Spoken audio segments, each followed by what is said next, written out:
Siamo pronto? Ecco, permettetemi una battuta prima di fare un discorso serio come l'ha fatto Monsignor Corazza.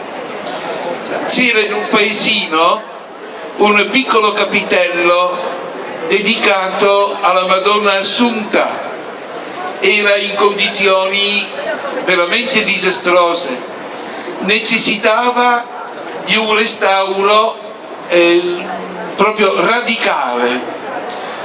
Il comune si è dato da fare e lo ha sistemato e ha scritto poi sotto, dopo averlo dipinto, tutto restaurato: alla Madonna Assunta in cielo a spese del comune.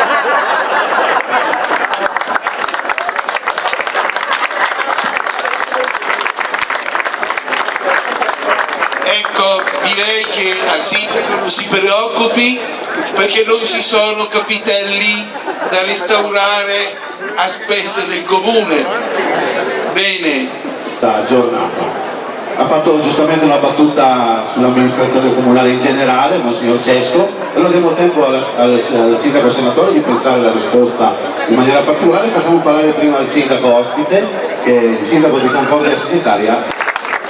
Intanto approfitto da così, con la speranza che duri un po' di più.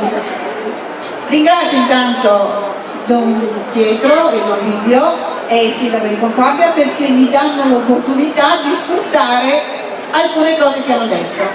Don Piero parlava di capitello, noi abbiamo ben altro da sostanziare. Un capitellone, e non diciamo altro perché è innominabile, ma ci stiamo lavorando seriamente. Che dire? E per intercessione della Beata Sempre Vergine Maria vi benedica Dio Onnipotente, Padre, Figlio e Spirito Santo. Amen. Non parlo più.